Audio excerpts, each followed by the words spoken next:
Hello and welcome back to another short introduction to some of the services we have available through CAT libraries. We're going to be doing a quick introduction to National Geographic and its very user-friendly virtual library. Now the best way to access the NatGeo virtual library is through the homepage of Colegio Americano. You can go to School, scroll down to Library, click on Library, and there on the left hand side you'll see all of the links, or some of the links, that are available through CAT and CAT libraries. We're going to be looking at National Geographic, so click on NatGeo, click on the icon here on the image, which will take you through to the sign in page of National Geographic. Now if you don't know your username or password, sorry, the username is Colegio Americano Torreon. If you don't know the password, you can get that from any of the library staff who will be happy to help you. Put that in there and click proceed. Now then you were offered two options. The National Geographic Kids is a great resource for children aged between 6 and 14. So all of our elementary and middle school kids can really take advantage of that. Please check it out. The one we're going to be looking at today is the NatGeo Virtual Library. So we'll click on the second one, which will take you through to the main search page. Now, National Geographic is a great resource. Just if you want to look at information, you're not searching for anything specific, I would still recommend logging on and checking out some of the magazines and images, videos. There are hundreds of books and maps and graphs. It really is a great resource for all of the CAT community. Now, if you are going to be looking for information and want to save it, the best thing to do is to sign in first. Now, you will need an email for your sign in. You can click on Create Account if you don't have one already. I'm going to sign in now just so you can see what it looks like. Okay, so we've signed in and you can see we're back on that main page again. And you have the search box here. Now I'd always recommend when using databases that you go to the advanced search section. So we're going to click on that just underneath the search box.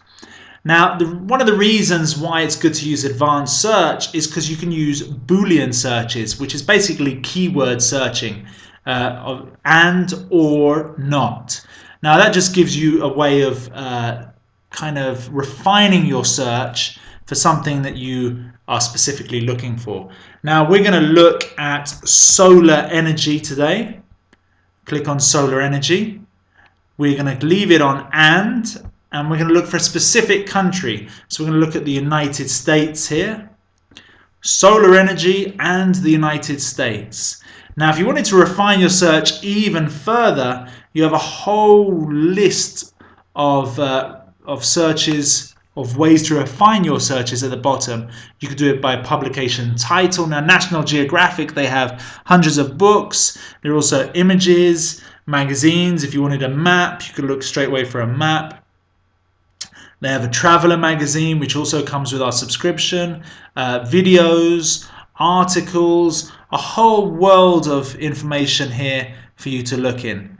We're just going to do a basic search with the Boolean search at the top, just so you see what it looks like. Now, all of those search limits won't disappear. You still have them available on the left-hand side, with some extra ones that we're going to look at here as well.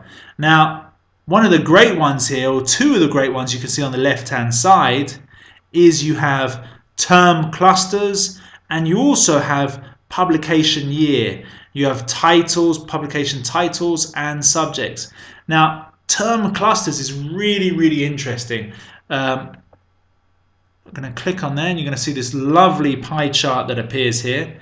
Now, this seems quite simple. It's been broken down into 6 or 7 sections to really limit our searches. If we look on space, we can see there are 3 articles available on solar energy and space in the United States.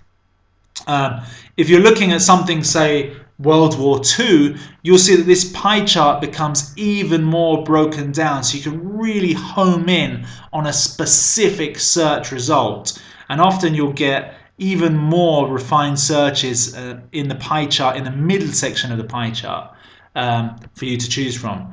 If we go back, just to show you how the years work as well, here they're showing us publication years from 1963 to 2010. Now, one of the great things about National Geographic is we also get their archive, which goes back to the late 1800s. So if you're doing a comparative essay of how things have changed over the last 100 or so years, it really is a good archive, a good resource to use. Let's just say we click on one of the 8 year ranges here. We can click on 1970 to 1979. You can see that you get these 4 articles. Now, it's also showing you when these articles were printed. We have 3 in 1976 and 1 in 1972. So those ranges are refined even further. Now, if we click on one of these topics, one of these results rather, we can see that pretty much you can do the same with National Geographic than you can with many databases by clicking on Citation and Tools. Now, once you click on Citation and Tools on the right-hand side, you have some further options.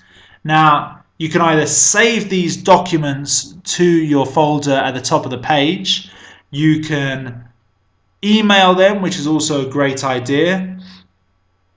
You can create a citation generator. Now, databases are very good to use because often students are on Google, they're searching for information, they find information that they can use, but then often when they finish their essay, they realize they have to have the correct citation information.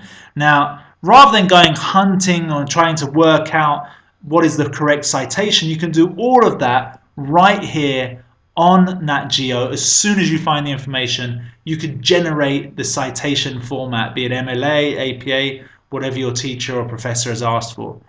You can also tag it, or you can print the article. So pretty much that's all I'm going to cover here in this intro to NatGeo. But definitely take a look, even if you're not searching for something, log in, have a look around the database, the archive. It is a great resource for all of the CAT community. If you need any further information, feel free to pop into the school libraries and we will be sure to help you. Thank you very much.